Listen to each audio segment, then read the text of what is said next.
हम लोग श्रीमद् भागवतम के तीसरे स्कंद के चौथे अध्याय के 29वें श्लोक को देख रहे हैं। आज पे पहला दिन है। इससे पहले मैं श्रीमद् भागवतम की इस क्लास में शुरू करूं, हम एक बहुत इंपॉर्टेंट बात समझते हैं। देखिए, मैं बार बार रिपीट कर रहा हूं, कृष्ण भावनामृत एक क्या है? विज्ञान है। कई भक्त तो कभी हमसे करने पर हमको डांटते क्यों नहीं है? देखो, बात डांटने की नहीं है। जब आप विज्ञान पढ़ रहे थे तो क्या आपको टीचर डांट रहा था? नहीं। इस विज्ञान को समझिए। विज्ञान का मतलब है कि कोई थ्योरी है और उसको अगर आप वैसे ही क्रियान्वित करते हैं तो उसके प्रिडिक्टेबल रिजल्ट्स होंगे। किसी भी विज्ञान में ऐसा होता है। हाइड्रोजन प्लस ऑक्सीजन ऐसे कुछ मिलाएंगे तो H2O निकलेगा, इस प्रक्रिया से, कुछ और नहीं निकलेगा। सरसों का तेल नहीं निकलेगा। हाइड्रोजन ऑक्सीजन को मिलाकर सरसों का तेल निकलता है? नहीं निकलता है। तो पॉइंट क्या है? विज्ञान समझे कि हमें भगवान का प्रेम कैसे मिलेगा। भगवान का प्रेम मिलता है भक्तों की संगति में आकर भगवान के बारे में कथा सुनने से। सताम प्रसंगाद मम वीर्य संविदः भवन्ति हृतकर्ण रसायन कथा तदजोषणादाशु अपवर्ग वर्त्मनि श्रद्धारतिर्भक्तिरनुक्रमश्यति।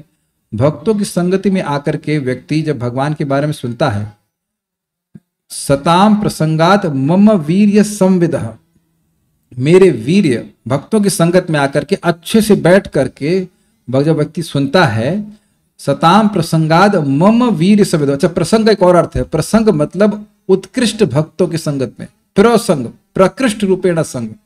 एक प्रसंग का अर्थ है कि हम लोग साथ में आकर के बोल रहे हैं।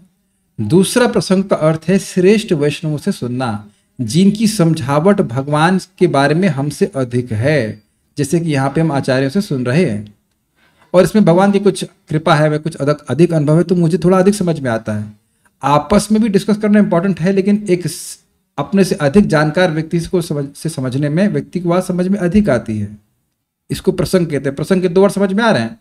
एक प्रसंग का अर्थ हुआ कि भक्तों से बैठ करके, ये नहीं कि और सारे काम करते हुए सुन रहे हैं, वह भी ठीक है, लेकिन ये नहीं कि सारी कथा हम ऐसे ही सुनेंगे। वो अच्छी बात है, लेकिन कुछ कथा तो बैठ के सुनना चाहिए ना, बिल्कुल एकनिष्ठ भाव से, सम्मान देते हुए इस कथा को।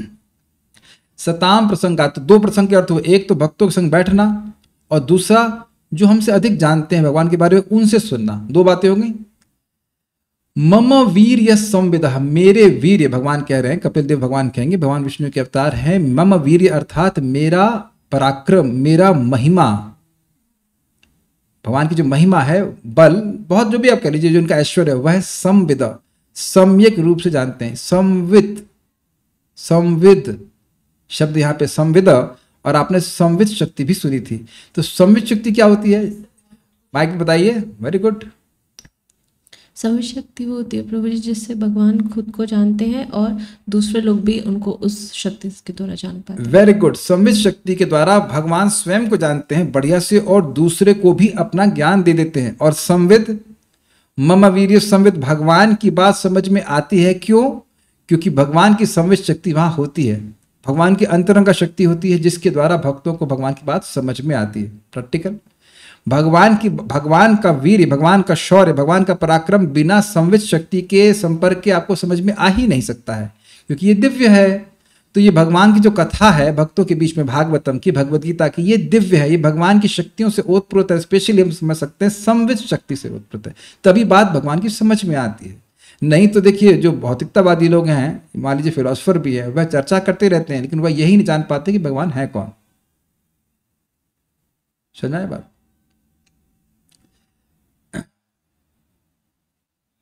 भवंति हृतकर्ण रसायन कथा, और ये कानों के लिए, और कानों के लिए रसायन, रस का अयन अर्थात आश्रय होती है। और जब इस अर्थ पे विचार किया जाता है तो वह हृदय के लिए रसायन होती है। उस कथा को जो आपने सुना, उस पर आप सोचते हो, समीक्षा करते हो क्या बोला गया था, तो उससे हृदय को सुख मिलता है। और तदजोषणाद आशु अपवर्ग वर्तमनि, जो व्यक्ति इस प्रकार से लगा उसके लिए आशु, बहुत जल्दी ही अपवर्ग का मार्ग खुल जाता है। अपवर्ग मतलब जहां मोक्ष का मार्ग खुल जाता है। और श्रद्धा रतिर भक्तिर अनुक्रमशति, श्रद्धा होती है भगवान में, रति अर्थात भाव भक्ति प्राप्त होती है, फिर प्रेम होता है। अब आप देखिए, आप लोग नियमित रूप से नियमित से कथा सुनते हैं तो कोई दिक्कत नहीं होती। एक एक अक्षर शिला प्रभुपाद जी का सत्य है। कहाँ प्रभुपाद जी कहते हैं कि जिन लोगों की गीता भागवत सुनने में, चर्चा करने में सहज रुचि होती है, उनके लिए भक्ति आसान हो जाती है। एक व्यक्ति ने, हमारे ग्रुप के भक्त हैं, उसमें वो कथा सुनने नहीं आते, तो वह हमको मैसेज किए आज कि प्रभु जी हमने सुना है कि गुरु के बिना हमारा जीवन ऐसे हो जाएगा, हमें प्रमाणिक गुरु कहाँ मिलेंगे, ये है फलान ढिमकान। वो केवल दीक्षा गुरु को, आज तक केवल दीक्षा गुरु को ही गुरु मान करके बैठे हुए। तो मैंने थोड़े क्रोधवश उनके प्रश्न का उत्तर दिया कि आप इतनी क्लासेस होती हैं, आप कभी नहीं सोचते हो कि आना चाहिए? फिर मैंने महाराज जी का प्रवचन भेजा कि दीक्षा गुरु क्या है, तो सुनूंगा। अब सुनोगे तुम, आप मेरी बात समझ रहे हैं? आप प्रैक्टिकल सोचिए, जैसे ही आप गुरु की बात करते हैं भौतिकतावादी जीवन में, तो शिक्षा की ही बात करते हैं। जो आपका समझ रहे, स्कूल में जाकर दाखिला लेना जरूरी है, लेकिन क्या टीचर से कुछ सुने बिना हम सीख जाएंगे सब कुछ केवल स्कूल में दाखिला लेने से? पहले तो मुझे बहुत क्रोध आता था, लेकिन अब मुझे समझ आता कि भाई वो लोग, पीपल आर नॉट सेंसिटिव कि वो बात क्या हो रही है। आपको कैसे मालूम चले कोई व्यक्ति प्रमाणिक है? भाई एक स्वाभाविक सी बात है, तमो विशीर्यते मह्यम हरे कथतः कथाम। सुखदेव गोस्वामी जी ऑफिशियली गुरु नहीं बने, कोई दीक्षा विक्षा नहीं दिए परीक्षित महाराज को, लेकिन परीक्षित महाराज क्या बोल रहे हैं?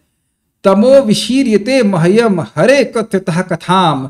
तमो विशीर्यते, मेरा तम, मेरा अंधकार नष्ट हो रहा है गुरुदेव। गुरुदेव शब्द नहीं लगा रहे, लेकिन तमो विशीर्यते मह्यम हरे कथतः कथाम। आप हरि की कथा कह रहे हो और उससे मेरा अंधकार नष्ट हो रहा है। इससे आप जानेंगे कि कौन व्यक्ति प्रामाणिक है। कुछ समझ में आ रहा है? व्यक्ति भगवान के बारे में बोल रहा है और भगवान की बात बोल रहा है, तो समझिए ये वैसा ही है कि भगवान आपको साक्षात बोल रहे हैं। अगर वही बात बोल रहे हैं जो भगवान बोल रहे हैं, तो बस अब यही माने कि जो बोल रहा है वो भगवान ही बोल रहा है, भगवान ही बोल रहे हैं। और उसका प्रभाव देखेंगे कि आपके चित्त में अंधकार का नाश होगा, अज्ञान का नाश होगा। Is it okay? इसके द्वारा हम जानते हैं कि कौन व्यक्ति प्रमाणिक है। भाई सिंपल सी बात है, आप कैसे जानते हो कि कौन व्यक्ति डॉक्टर है प्रमाणिक? वो दवा देगा, सही दवा देगा तो आपका बुखार उतरेगा। Just time simple, is it not? Just very simple. इसमें कोई स्पेकुलेशन करने की जरूरत नहीं है कि कौन प्रमाणिक डॉक्टर है कि नहीं है। बताइए, डिग्री लिखी रहती है MBBS, तो क्या उसी से आप मान लेते हो? उससे नहीं मानते। उससे एक श्रद्धा रखने का कारण हो सकता है कि हाँ ये ने डिग्री ली हुई है, लेकिन जब वो आपको प्रामाणिक दवा देते हैं तो उससे आपका बुखार कम होता है या जो भी बीमारी कम होती है, उससे आप अपने आप सर्टिफिकेट दे देते हो कि ये प्रामाणिक डॉक्टर है। Do you agree? जैसे मैं नाम नहीं रख रहा, मेरा एक मित्र है, उसने BA-MS नहीं किया है। अरे हम नाम रख दे रहे, तानिश की बात कर रहा हूँ। उसने BA-MS नहीं किया, लेकिन उसको आयुर्वेद का इतना अच्छा ज्ञान है। नाड़ी पकड़कर 20 साल पहले आपने क्या खाया था वो बता देगा। एक बार मैंने कुछ लोहे की कढ़ाई में बना हुआ वस्तु खा ली थी, तो उसने कहा आपने कुछ लोहे की कढ़ाई की बनी वस्तु खाई है? अरे तब बताइए कि अब क्या मैं उसकी डिग्री देखूं? और एक व्यक्ति, जब मैं गोमाता डिपार्टमेंट का हेड था, तो वहां व्यक्ति ने कहा मैं BA-MS हूं। हमने कहा अच्छा आपको नाड़ी देखनी आती? कहता नहीं। मैं फिर उसकी बात खुल गई। कहता हमको नहीं पता, हम तो केवल डिग्री प्राप्त करने के लिए कर लिए थे। इसका मतलब उसका सामर्थ्य नहीं कि मेरे रोग का निदान कर सके। It's just dam simple. Sadhu is like अ वैद्य।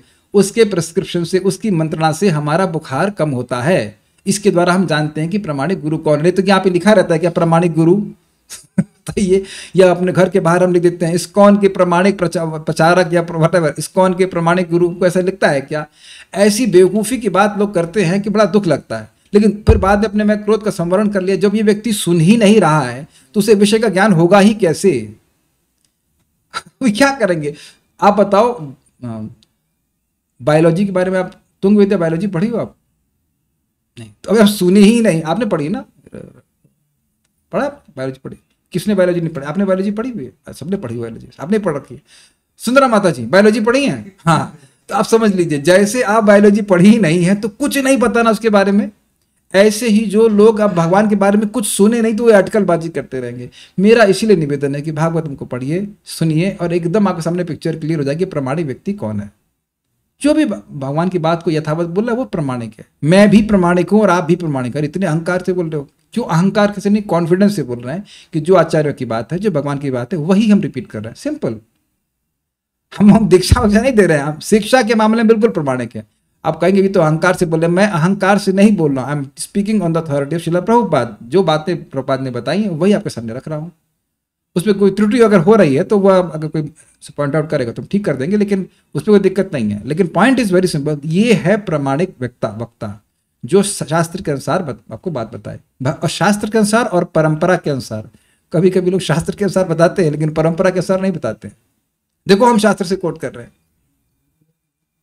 एक छोटा एग्जाम्पल दूंगा फिर श्लोक में जाते हैं। महाराज समझा रहे थे, परम पूज्य भक्ति विज्ञान महाराज, एक व्यक्ति था, उसने कुरान पढ़ी और क्या पढ़ा, उसने कहा कि इसमें लिखा हुआ है eat sleep and eat merry whatever, eat drink and be Mary.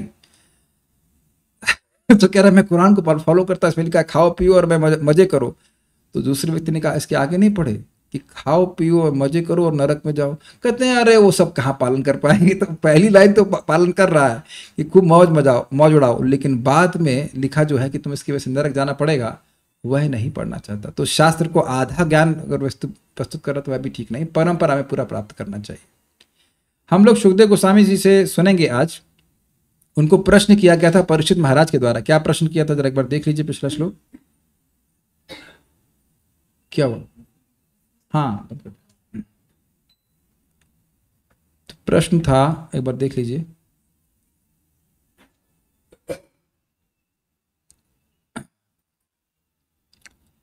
राजो उवाच निधनम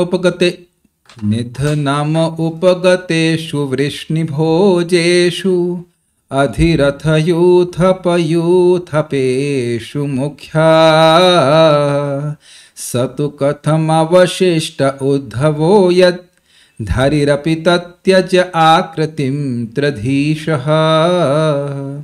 राजोवाच अर्थात परीक्षित महाराज ने कहा, निधनम उपगतेषु वृष्णिभोजेषु, वृष्णिभोजियों में सभी लोग निधन को प्राप्त हो गए थे।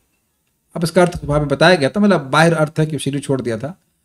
अधिरथ यूथप यूथपेशु मुख्य स उद्धव, वह उद्धव जो अधिरथों के यानी कि महान सेना नायकों के सेना के नायकों में मुख्य थे। मतलब कह सकते हैं कि बॉस ऑफ द बॉस, वो सबसे मुख्य वृष्णि थे।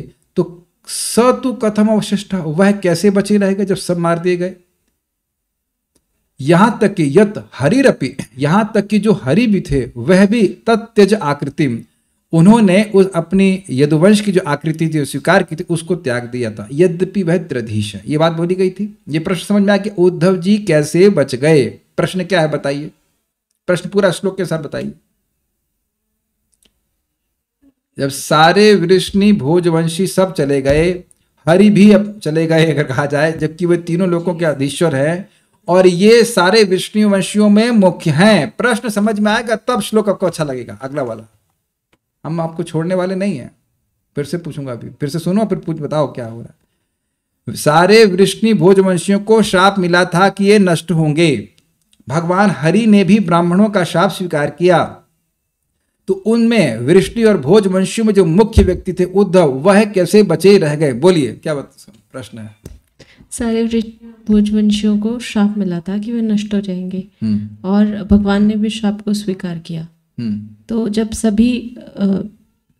कोई भी नहीं रहा तो फिर उद्धव जी कैसे बचे रह गए। उद्धव जी जो कि वृष्णि वंशी में मुख्य हैं, आप कहोगे कैसे बचे रह गए। अरे बच्चे थे, बच्चे स्त्रियों और बालक, सॉरी बच्चे स्त्री और वृद्ध लोगों को भगवान ने कहा था कि ये लोग ना जाएं, तो क्या दिक्कत है। लेकिन कहते नहीं, वो मुख्य थे, वो बहुत बलवान थे, तब भी वो कैसे बचे रह गए। आराम कर सकते हैं। तब भी का मतलब समझ में आना चाहिए, वह मुख्य थे तब कैसे बचे रह गए। उनको तो नहीं बचना चाहिए। देखिए समझने का प्रयास कीजिए। मान लीजिए एकदम एग्जाम्पल दे रहा हूं सिंपल, आर्मी एक सर्च एंड डिस्ट्रॉय ऑपरेशन शुरू करती है। समझ में आता है इसका मतलब। इसका मतलब यह है कि जो उग्रवादी हैं उनको ढूंढा जाएगा और उनको मारा जाएगा।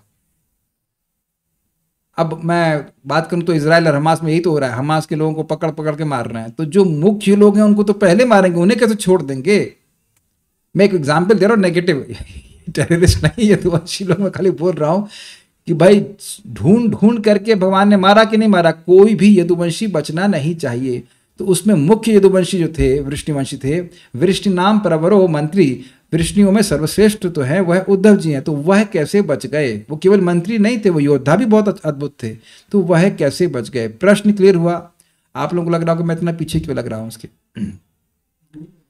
नहीं, जब तक प्रश्न समझ में नहीं आएगा भागवतम इंटरेस्टिंग नहीं लगेगी।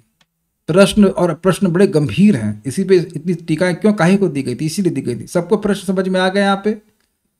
फिर से रिपीट कीजिए, प्रश्न क्या है? सभी वृष्णिवंशियों और भोजवंशियों को श्राप मिला था कि वे नष्ट हो जाएंगे, और भगवान ने भी श्राप को स्वीकार किया, पर फिर उद्धव जी कैसे बचे रह गए जो कि वृष्णिवंशियों में सबसे मुख्य थे? Yes, clear. अब इस पे आज का श्लोक है। देखिए, एक्चुअली जब हम लोग स्वयं पढ़ते हैं ना, तो इस बात को महत्व नहीं देते कि प्रश्न क्या किया गया,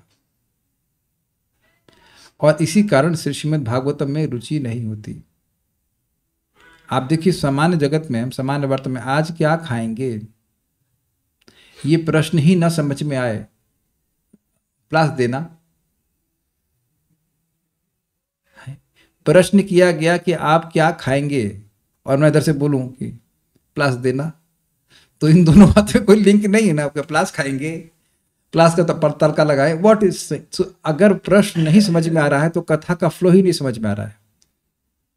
तो प्रश्न अगर समझ में आ जाएगा तो कथा का फ्लो समझ में आएगा कि लिंक क्या है, और फिर उसका रुचि भागवत में होगी। नहीं तो श्लोक से रुचि ही नहीं होगी। बचे नहीं बचे क्या फर्क पड़ता है। इससे भगवान की महिमा प्रकाशित हो रही है इस प्रश्न से, ध्यान रखना। और अब देखते हैं, श्री शुक उवाच ब्रह्म शापापदेशेन कालेन मोघवांछितः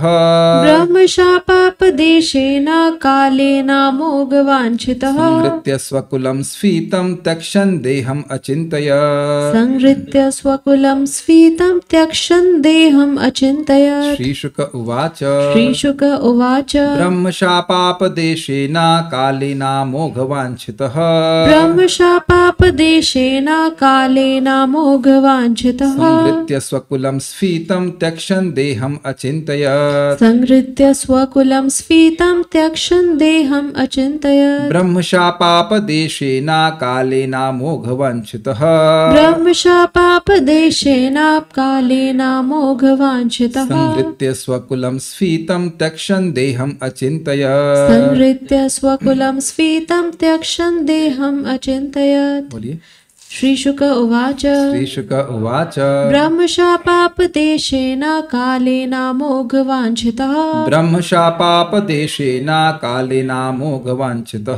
संहृत्य स्वकुलं स्फीतं त्यक्ष्यन् देहम् अचिन्तयत्।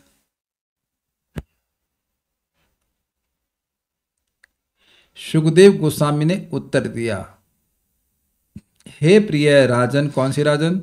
परीक्षित महाराज। ब्राह्मण का शाप तो केवल एक बहाना था, किंतु वास्तविक तथ्य तो भगवान की परम इच्छा थी। अब देखिए, मैंने अभी कहा था ना कि इस प्रश्न से भगवान की महिमा प्रकाशित होगी। ऐसे ही व्यर्थ में प्रश्न नहीं कर लिया गया। वे अपने असंख्य पारिवारिक सदस्यों को भेज देने के बाद पृथ्वी के धरातल से अंतर्धान हो जाना चाहते थे। उन्होंने अपने आप इस तरह सोचा। क्या सोचा वो अगले श्लोक में देखेंगे। श्री शुक उवाच, श्री सुखदेव गोस्वामी ने कहा, अमोघ वांछित। मोघ मतलब निष्फल, अमोघ मतलब जो निष्फल ना हो, और वांछा मतलब होता है इच्छा। तो अमोघ इच्छा वाले, अमोघ संकल्प भगवान, जो भगवान ने संकल्प ले लिया वह पूर्ण होना ही है। ब्रह्म शाप अपदेशेना, ब्रह्म शाप के बहाने से। अपदेश का मतलब होता है बहाने से, व्याज, संस्कृत शब्द है व्याज। व्याज मतलब बहाना। कालेना, अपनी शक्ति रूप काल द्वारा। ये काल ही था ना कि वह द्वारिका में खराब, इंग्लिश में कहेंगे ओमेंस, मतलब क्या कहते हैं उसको, ओमेंस को हिंदी में क्या कहते हैं? लक्षण तो है, कुछ और कहते हैं, कुछ अपशकुन। यस, अपशकुन दिखाए। नहीं तो द्वारका में अपशकुन नहीं दिख सकते, भगवान का धाम है। और उसके बाद भगवान ने सबको प्रेरणा दी, चलो प्रभास क्षेत्र जाओ। उसके बाद सब लोग नष्ट हो गए। तो भगवान ने अपनी काल शक्ति का उपयोग किया। काल ने भगवान के वंशजों का ध्वंस नहीं किया। भगवान ने काल शक्ति का उपयोग करके सबको अपने लीला को और अन्यों को तिरोभाव करा लिया। ये अर्थ है। कालेना ब्रह्मशापोपदेशेना कालेना, ब्रह्मशाप के बहाने से काल के द्वारा। देखिए समझिए, सोचिए, समझने का प्रयास कीजिए। जो यदुवंशी कभी भी ब्राह्मणों के विरुद्ध नहीं जाते थे, वो एक समय में द्वारिका में ही अवस्थित कुछ आए हुए ब्राह्मणों का मजाक बनाए। कैन यू सी हाउ काल इज एक्टिंग? क्या आप देख पा रहे हैं कैसे काल चल रहा होता है? जैसे मैं एग्जांपल दे रहा हूं कि मैं बड़े उत्साह से स्पीकर लेके आया, घर के बाहर लेके आया नहीं, और उसके बाद ये स्पीकर मेरे ही पांव पे लग गया, गिर पड़ा, बहुत दर्द था, मतलब 2 दिन पहले। तो ये काल के द्वारा हुआ कि नहीं हुआ? ये मैं अपने जीवन की बात नहीं बता रहा हूँ, केवल आप लोग संग ऐसा हुआ है कि कभी कि नहीं हुआ? कभी चोट लग जाती है और सोचते, या कहीं एक्सीडेंट हो जाता है, सोचते आज नहीं निकले होते तो अच्छा होता, लेकिन हमको आज निकलना ही था। क्यों? सुंदरा माता चोट लगी थी ना उस दिन, तो आप सोची ना, अरे हाँ, आप कहेंगे हाँ सुबह से आप सुकून हो रहा था, जो कुछ भी है, लेकिन तब ऐसा तो नहीं कि आप नहीं निकलेंगे। आप सब जानते हैं हमारे काल के, हमारे कर्म के अनुसार और काल के अनुसार, काले कर्मणा दैवनेत्रेणा, तो कर्म के अनुसार फिर काल के अनुसार व्यक्ति को अपना सुख या दुख भोगना पड़ता है। ये समझ में आ रहा है? लेकिन यहां पे काल स्वतंत्र रूप से कार्य नहीं कर रहा था, भगवान काल का उपयोग कर रहे थे। ठीक है? क्यों? क्योंकि अमोघ वांछिता। देखिए थोड़ा समझने का प्रयास कीजिए। हम लोग कुछ करना चाहते हैं, मैं क्या करना चाहता था? मैं स्पीकर लाके लगाना चाहता था, उसको अपने पांव पे पटकना नहीं चाहता था। तो यह मेरा संकल्प नहीं था कि मेरा स्पीकर मेरे पांव पे लग जाए। अग्रीड? तो मेरा तो अमोघ वांछित नहीं है ना। कितनी बार हम सोचते हैं कि काम करेंगे, फिर नहीं होता। बहुत ध्यान सुनना होगा आपको, सब एक एक शब्द बहुत महत्वपूर्ण है। अमोघ वांछित है मतलब काल भगवान की इच्छा को निष्फल नहीं कर सकता। अग्रीड? इसलिए भगवान जो अमोघ संकल्प वाले, उन्होंने काल के द्वारा और ब्रह्म का शाप यानी ब्राह्मणों का शाप करके स्फीतम, स्फीतम का मतलब होता है परिवर्धित, बहुत बढ़े हुए, ये असंख्य। आप जानते हैं कि यदुवंश जो है, यदुवंशी है, वो बहुत बढ़े हुए थे नंबर्स में, शक्ति में। और स्वकुलम संहृत्य, स्फीतम शब्द जो है वह स्वकुलम अर्थात भगवान के कुल का विशेषण है। जो भगवान का बहुत बड़ा हुआ कुंबा था, कुटुंब था, उसको संहृत्य सम्यक रूप से हरण कर लिया। समझ में आ रहा है बात? फिर देहम, विराट देह रूप प्राकृत ब्रह्मांड को त्यक्षण अचिंत्य, छोड़ते समय विचार किए। देखिए भगवान का भौतिक देह नहीं होता है जिसको भगवान त्यागें। तो जब यहां बोल रहे हैं देहम त्यक्षण, मतलब भगवान जो अपने स्वरूप को इस जगत में प्रकट किए हुए थे उसको छोड़ दिए, उसको प्रकट नहीं कर रहे हैं। भगवान में देह और देही का भेद नहीं होता है। तो इसलिए यह शाब्दिक अर्थ लेना कि यहाँ पे लिखा हुआ है कि देह को त्यागे, और इस कारण से ये समझे व्यक्ति कि भगवान का एक भौतिक देह था, ये क्या होगा? ये बिल्कुल गलत अंडरस्टैंडिंग होगी। देखिए यही बात समझ में आनी होगी। अगर भगवत गीता सुनता है व्यक्ति तो भगवान बड़ा स्पष्ट कहते हैं, अजोपि सन अव्ययात्मा भूतानाम ईश्वरोपि सन प्रकृतिम स्वामधिष्ठाय संभवाम्यात्म माया। मैं अजन्मा हूं, अजोपि सन, अव्यय आत्मा, मेरा आत्मा अर्थात शरीर या आत्मा अर्थात मन या बुद्धि या जो भी स्वरूप है वह कभी नष्ट नहीं होता। अजोपि सन अव्यय आत्मा भूतानाम ईश्वरोपि सन, और सभी मनुष्यों का, सभी जीवों का मैं ईश्वर होते हुए भी प्रकृतिम स्वाम अधिष्ठाय, अपने स्वरूप को प्रकट करते हुए, प्रकृतिम स्वाम अधिष्ठाय संभवामि आत्म माया, मैं प्रकट होता हूं अपनी माया के द्वारा, अपनी शक्ति के द्वारा। तो वहां पे संभवामि कर सकता, यह नहीं कि मैं प्रकट करता हूं। ध्यान दीजिएगा, भगवान कह रहे हैं कि मैं अपनी शक्ति के द्वारा अपने रूप को प्रकट करता हूं। अगर कोई कहे कि भगवान का जन्म होता है और उससे पहले भगवान नहीं थे तो ये श्लोक तो गड़बड़ हो जाएगा। भगवान कह रहे हैं मैं ही प्रकट होता हूं, यानी भगवान इस जगत में प्रकट होने से पहले थे। कुछ समझ में आ रहा है? मेरा जो ये देह है, इस जन्म के पहले ऐसा देह नहीं था। अरे इसी जन्म में ये देह ऐसा नहीं था। अगर आपको नहीं समझ में आ रही है बात तो कृपया आज ही क्लास के बाद अपने बचपन का फोटो देखना जिसमें आप नेकर में घूम रहे थे। अग्रीड? मैं हूं ये इतना पतला। अरे ये छोड़ दीजिए, मैं अभी वीडियो देख रहा था, पुराना एक वीडियो देखा अपना, जिसमें तो बहुत मोटा लग रहा था। वो तो देख चला गया, 84 केजी का था तब, 82। तभी 8-9 किलो कम हो गया तो एकदम पतले हो गए। एकदम तो नहीं, मतलब काफी पतले हो गए, तो देह परिवर्तित हुआ कि नहीं हुआ? जो लोग भी कथा सुन रहे हैं, पुरानी कथा सुनेंगे तो उसमें अरे इतना मोटा था, शर्म आ रही, इतना मोटा था। यही देख रहे हैं कि देह पिचक रहा है, कम हो रहा है। लेकिन भगवान इस प्रकार से नहीं आते, भगवान अपने स्वरूप को प्रकाशित करते हैं। अब आप कहोगे इतना क्यों बल दिया जा रहा है? और आप देखना आचार्य लोग इस पे इतना लिखे हैं, इतना लिखे हैं, इतना लिखे कि कम से कम 3 दिन लगेगा समझने में। क्यों? क्योंकि मायावादी लोग यही बात बोलेंगे, भागवत पढ़ाएंगे मान लो, और कहेंगे देखो देहम त्यक्षण लिखा है, आपके सामने लिखा है, हम गलत नहीं बोल रहे हैं। कहेंगे हम शास्त्र से बोल रहे हैं। तुम शास्त्र से बोल रहे हो लेकिन परंपरा से नहीं बोल रहे। ये परंपरा का ज्ञान नहीं है। देहम तक्षम का मतलब यह नहीं है कि देह को त्यागे, क्योंकि भगवान में ये होता ही नहीं। देह देही विभेदोयम न विद्यते ईश्वरम क्वचित। देह और देही का भेद कदापि कभी भी ईश्वर में, भगवान में होता ही नहीं है। पहले तो ये सिद्धांत समझ लें, ये सर्वव्यापी, सर्वकालिक, सार्वभौमिक सिद्धांत है। हमेशा ये समझना होगा कि भगवान में देह और देही का भेद नहीं होता। तो कोई भी श्लोक अगर आप सीख रहे हैं जिसमें ऐसी भावना आए कि भगवान ने अपना देह त्यागा, तो हमको वह ठीक से समझना होगा कि इसका अर्थ यह है कि भगवान ने अपने स्वरूप को तिरोहित कर लिया। कोई ऐसा भौतिक देह नहीं था भगवान का होता है जिसको भगवान त्यागे। Is it okay? तो इसे कहते हैं पूर्व अपर न्याय। जो पहले बोला गया है और उसके बाद में जो बोला जाएगा वो उल्टा पुल्टा नहीं होना चाहिए।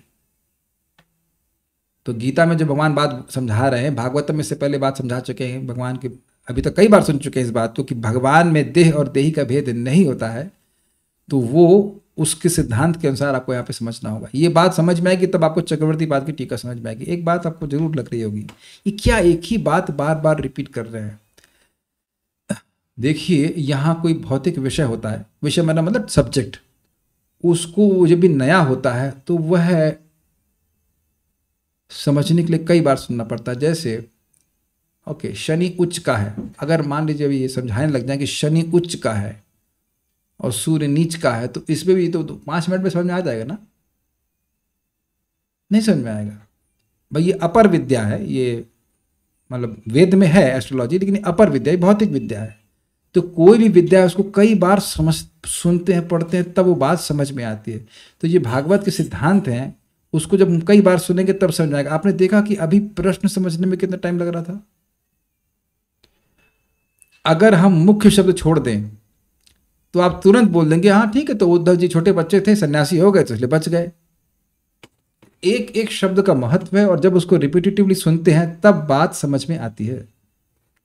अब फिर श्लोक देखिए, श्री शुक उवाचा, सुखदेव गोस्वामी ने कहा, ब्रह्म शापापदेशेना, ब्राह्मणों के शाप का बहाना लेकर, दिग्गज शब्द आपको, ब्रह्म शाप अपदेशेना, ब्राह्मणों के शाप के बहाने से, कालेना, काल जो उनकी खुद की शक्ति है उसके द्वारा, अमोघ वांछितः, जो भगवान अमोघ इच्छा वाले हैं, जिनकी इच्छा कोई नहीं टाल सकता। मतलब बहुत इंटरेस्टिंग है। क्या इंटरेस्टिंग है? अगर भगवान ने ये चाह लिया होता कि ब्राह्मणों का शाप न लगे तो नहीं लगता। तो भगवान ने ऐसा नहीं चाहा, भगवान ने चाहा कि ब्राह्मणों का शाप लगे, इसलिए शाप लगा। ब्राह्मणों के शाप तो केवल बहाना था, ये भगवान की इच्छा थी। ये समझ में आ गया? अब आप कहेंगे इसमें कौन सी बड़ी बात है? अच्छा, बात इसलिए ऐसे लग रही है क्योंकि ब्राह्मणों का शाप खाली जाता नहीं था। आजकल ब्राह्मणों में शाप देने की शक्ति है नहीं, अच्छा है कि नहीं है, लेकिन कोई तपस्या नहीं करता है। और पहले हुआ करता था, जैसे आपने सुनी चुके हैं, परीक्षित महाराज को बोल दिया कि 7 दिन में मरेंगे तो 7 दिन में ही मरेंगे, उससे पहले नहीं, और तक्षक से ही मरेंगे और किसी तरह से नहीं। ठीक है, लेकिन भगवान के कुल को ब्राह्मण का शाप नहीं लग सकता, ये भगवत इच्छा थी। ठीक है, ये तो क्लियर हो गया। संहृत्य स्वकुलम स्फीतम, अपने कुल को संहार करके। कैसा कुल था? स्फीतम अर्थात बढ़ा हुआ। तो स्फीतम शब्द किसका विशेषण है? स्वकुलम का, एक अर्थ के अनुसार। लेकिन अब आपको मैं प्रिपेयर कर रहा हूं, त्यक्षण देहम अचिंत्यत, और अपने देह को त्यागने के समय में विचार करने लगे, मतलब जब अपने स्वरूप को तिरोहित करने वाले थे उस समय भगवान सोचने लगे। अब आपको थोड़ा समझना होगा, यहां श्लोक में देख लीजिएगा तो टीका समझ में आ जाएगी। स्फीतम शब्द आप स्वकुलम का विशेषण लगा सकते हैं, अपने बढ़े हुए कुल को संहार करने के लिए। ठीक, और स्फीतम को वहां जोड़ सकते हैं, स्फीतम त्यक्षन देहम, स्फीतम देहम त्यक्षन। अभी आगे इसका अर्थ क्या है उस अलग बात है, लेकिन स्फीतम शब्द देह का भी, देह का मतलब भगवान के स्वरूप का भी विशेषण होगा। ये हम पहली बार नहीं कर रहे हैं, कई बार होता है। स्फीतम शब्द स्वकुलम का विशेषण है और स्फीतम शब्द भगवान के देह, भगवान के स्वरूप का भी विशेषण के रूप में ग्रहण किया जाएगा दूसरे अर्थ के अनुसार। जो भगवान का स्फीत देह था, स्वरूप था, उसको भगवान त्याग रहे थे। ये शाब्दिक अर्थ है, भी मैं टीका में समझा दूंगा, बस एक हिंट दे रहा हूं कि स्फीतम जो विशेषण है वह स्वकुलम पे भी है और इधर भी है, भगवान के स्वरूप पे भी है। ठीक है, श्रीधरी, ब्राह्मणों का शाप तो एक बहाना था। काल रूपी अपनी शक्ति के द्वारा जिन श्री भगवान की इच्छा अमोघ है, अर्थात कभी भी व्यर्थ नहीं होती है, उसी के द्वारा यदुवंशियों का नाश हुआ। अच्छा, यह मानते हैं कि यदुवंशी रूपी भक्तों का कठिनाई भगवत सृजित थी।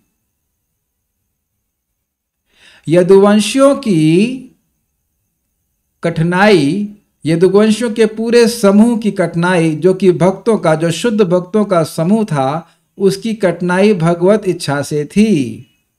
It was artificial. अब आप समझ रहे होंगे मैं क्या बोल रहा हूं।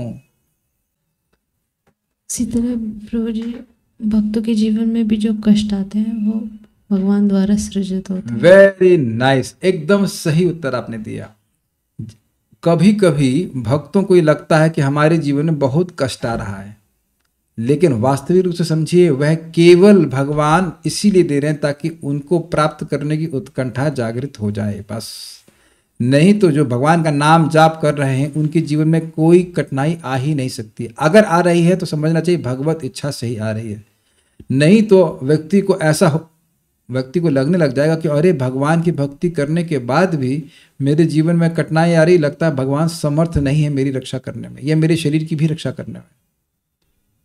लेकिन थोड़ा समझने का प्रयास कीजिए। अरे ऐसा नहीं बोल रहा हूँ कि बुखार है, आपके पाँव में चोट लगती है, कुछ और भी कार्य होता है तो आप दवा नहीं लेंगे, लेकिन हमेशा स्मरण रखना चाहिए कि जितना हमारे जीवन में कष्ट आना था उससे भगवान बहुत कम करके दे रहे हैं। हमेशा स्मरण करना। और आप अब मैच कराने का तरीका तो है नहीं कि हम कहें कि हमारे कर्म के सर इतना आना चाहिए तो इतना आया, ये तो कोई हिसाब नहीं है, लेकिन सिद्धांत समझ लेना चाहिए।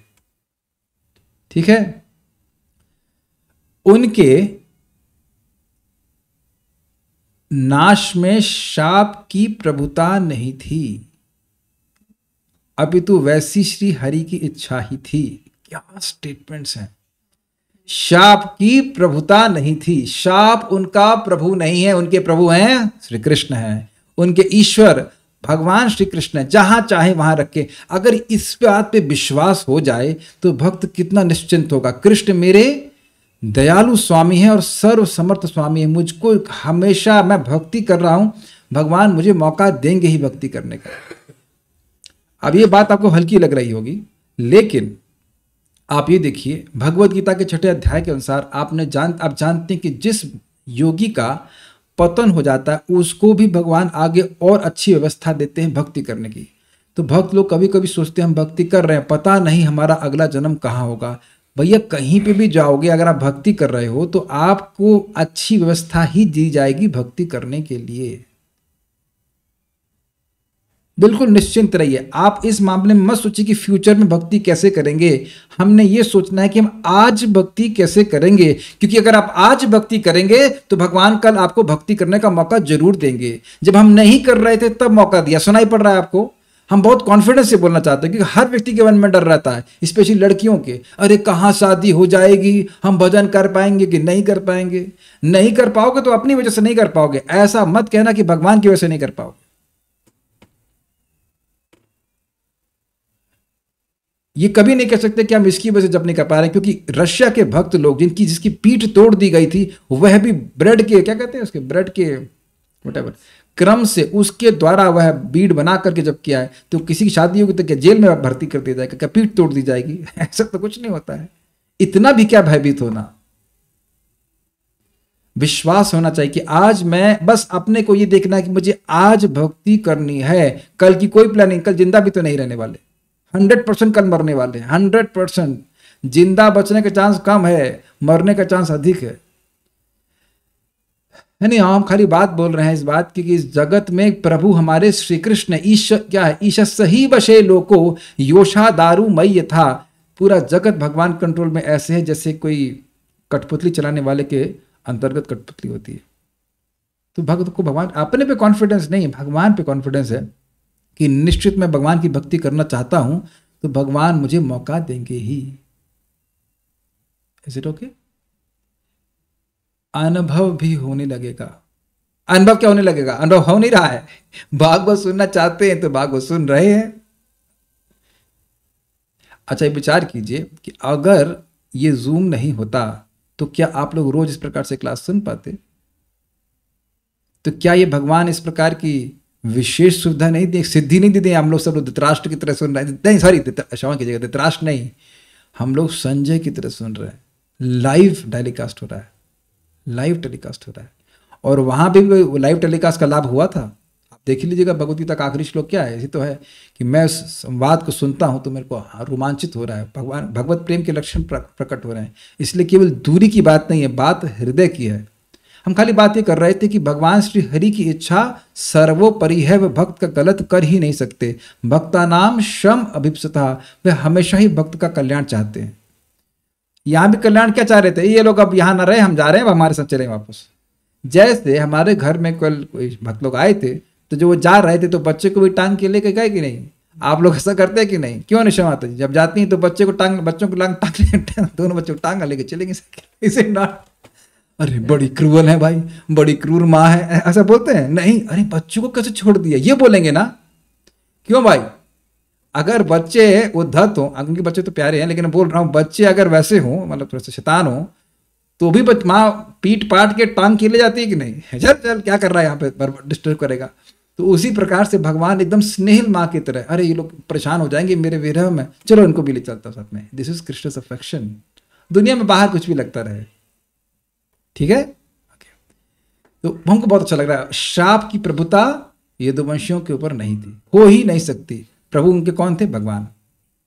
इस समय बहुत सुंदर बात भक्त लोग कहते हैं कि देखिए, एक बिल्ली है, वह चूहे को भी पकड़ती है मुख से और बच्चे को भी पकड़ती है मुख से। और ये मैंने अपनी आंखों से देखा, कृष्ण हॉल में मैंने देखा, वाकई देखा कैसे बिल्ली एक चूहे को पकड़ती है, मृत्यु, साक्षात मृत्यु के रूप में। और मैं घर से जब क्लास देने जा रहा था तब मैंने देखा कि बिल्ली अपने छोटे बच्चे को कैसे पकड़ती है, बिल्कुल प्यार से, मुंह से ही पकड़ती, उठाकर यहाँ से उठाकर के इधर रख देती है, वहां से उठाकर इधर रखती है। सेम मुंह है, सेम मुंह है, सेम दांत भी हैं, लेकिन बिल्ली के बच्चे को लग रहा है ओ मेरी माँ कितना प्रेम कर रही है मेरा कितना प्रेम कर रही है। आप समझ ही नहीं सकते कि भागवतम श्रवण करने वाले के प्रति भगवान कितना प्रेम करते हैं।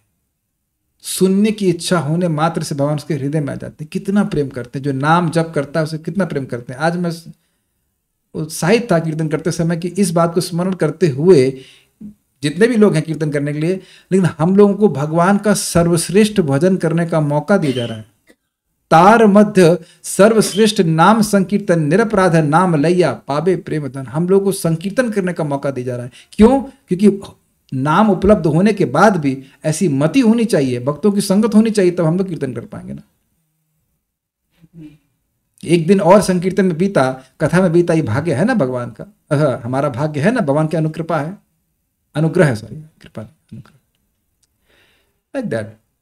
उन श्री भगवान ने अपने शरीर का त्याग करते समय सोचा, किन श्री भगवान ने? जिनकी वांछा अमोघ है, जिन्होंने काल के बहाने से अपने कुल का संहार कर दिया, ऐसे भगवान ने सोचा। अब हमारे पास समय कम है, बाकी हम कल चर्चा करते हैं। सारा दर्शनी बहुत लंबी है तो उसको हम लोग कल पढ़ेंगे, है ना। वो आधा तो करके तो समाप्त नहीं करना चाहता, सो विल स्टॉप हियर। जब भगवान सत्य संकल्प हैं तो उनमें, उनके संकल्प में हम अपना संकल्प जोड़ दें तो हम भी सत्य संकल्प हो जाएंगे कि नहीं। एग्जाम्पल देता हूं, जैसे मान लीजिए कहीं ब्लॉकेज लगा हुआ है, तो अगर सीएम की, डीएम की गाड़ी आ जाती है तो सारे ब्लॉकेज क्लियर करके उसको आगे जाने देते, तो जो उसके पीछे लगे रहते हैं वह भी पार हो जाते। देखा है आपने कभी? जो मुख्य व्यक्ति है उसके लिए उसकी रास्ता खोल देते हैं, उसके लिए कोई उसके जाने की इच्छा है, अमोघ है, तो उसके पीछे जो वाले लोग हैं, जो उसके सेवक हैं, वह डीएम नहीं है, तो वह भी पीछे पार हो जाते कि नहीं पार हो जाते? क्यों? क्यों? क्योंकि वह रास्ता खुल गया किसके लिए? डीएम या सीएम के लिए, और उसके जो पिछलग्गू कह लीजिए, जो पीछे चलने वाले हैं, वह पार हो जाते हैं। समझा गया कि नहीं? तो जो भगवान के पीछे चलेगा उसका रास्ता अमोघ होगा, सारे बंधन खोल दिए जाएंगे। क्या प्रमाण है आपके पास? देवी एष गुणमयी मम माया दुरत्यया मामेव ये प्रपद्यन्ते माया में ताम तरन्ति ते। ये गुणमयी माया देवी है, मेरी है, तेरी नहीं है। मेरी मानो मेरी तुम्हारी इच्छा से नहीं चल रही है, इसलिए दुरत्या, तुम झगड़ा करोगे तो नहीं, पीट देगी, तुमको खत्म कर देगी, मसल देगी। लेकिन मामेव ये प्रपद्यन्ते, जो मेरी शरण में रहते हैं, माया में ताम तरन्ति ते। प्रपात कहते हैं बड़ी आसानी से तर जाते हैं। प्रभु जी हमें तो कठिन लग रहा है। नहीं कठिन लग रहा, बैठ के कथा सुनने में क्या कठिनाई है, प्रसाद ग्रहण करने में क्या कठिनाई है, नाम बोलने में क्या कठिनाई है, भगवान को प्रणाम करने में क्या कठिनाई है। और अगर आप ऐसा कर रहे हैं तो पूरी दुनिया की कोई ताकत नहीं जो आपको रोक सके। अगर कोई रोक रहा है तो कौन? हम स्वयं। कोई ताकत दुनिया की नहीं है कि आपको भक्ति करने से रोक दे। हो गए ना सत्संकल्प? Is not amazing? अहेतु की अप्रतिहता। विचार कीजिए कितनी जबरदस्त बात है। इस जगत में हम कहीं जा रहे हैं, जरूरी नहीं वहां पहुंचेंगे। इस जगत में कोई सफलता प्राप्त करना चाहे तो जरूरी नहीं कि हम उसे प्राप्त करेंगे। लेकिन अगर भक्ति करना चाहते हैं, अगर अंडरलाइन कीजिए करना चाहते हैं, तो दुनिया की कोई ताकत नहीं कि आपको रोक दे। तो फिर प्रश्न होगा प्रभु जी अच्छा ये चाहत कैसे आएगी? तो इसको भगवान ने भगवद गीता में बताया, अभ्यास योगे न ततो माम इप्छाप्तुम धनंजया। जब हम भक्ति करते हैं एक्चुअली, तो भगवान, हृदय साफ होता है तो भगवान की तरफ जीव भागने लगता है।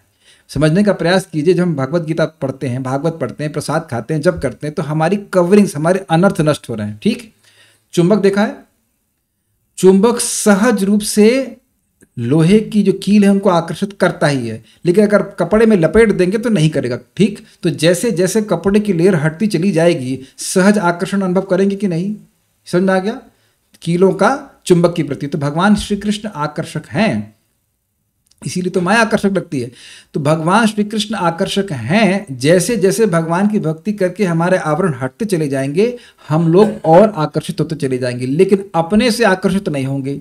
हमें ऐसे लोगों की संगति करनी होगी जो पहले से भगवान के प्रति अधिक आकर्षित हैं। और भगवान हमेशा ऐसी व्यवस्था करते हैं जी कि कुछ लोग ऐसे बने हों इस जगत में जो उनके प्रति आकर्षित हैं, और ऐसे भक्तों की संगति के द्वारा व्यक्ति स्वयं भगवान के प्रति आकर्षित होने लगता है। कुछ समझा पा रहा हूं इस विज्ञान को? Unless we associate with devotees we can not come to bhakti. ये भक्ति करने की चाहत केवल भक्तों के संग में आती है। जैसे मैं अगर कहूं, मैंने कभी किया नहीं लेकिन पूछ रहा हूं, मैं बोलूं भाई मैं अब मतलब पैदा होते ही अपने से ही शराब पीने लग गया, क्या आप में से कोई बात मेरी स्वीकार करेगा? कोई व्यक्ति कहे कि ना I am a self made drunkard, मैं किसी से सहायता नहीं लिया, मैं खुद से शराब पीने लगा, ऐसा कभी होता है? मैं फिर से रिपीट कर रहा हूं, दो बात समझिए। भगवान की भक्ति की चाहत है तो कोई शक्ति नहीं रोक सकती, ठीक, लेकिन भक्तों की संगत के बिना कोई शक्ति नहीं है कि हमारे हृदय में भक्ति करने की चाहत आ जाए। तो भक्तों की संगत, अगर भगवान, समझ गए ना, भक्ति कर रहे हैं, भक्ति करने की चाहत है, कोई रोक नहीं सकता। भक्ति करेंगे तो भगवान की प्राप्ति होगी, सारी बातें क्लियर है। लेकिन भक्ति करने की इच्छा केवल भक्तों की संगत में ही आती है। संगत का मतलब श्रवण कीर्तन करते हैं तब, नहीं तो नहीं आती। अग्रीड? क्लियर? तो ये समझ लें कि जब हमें भक्तों की संगत प्राप्त हो रही है तो भगवान ने अब चाह लिया है कि इस जीव को, आपको, मुझको अब और यहां सड़ने नहीं देना इस जगत में।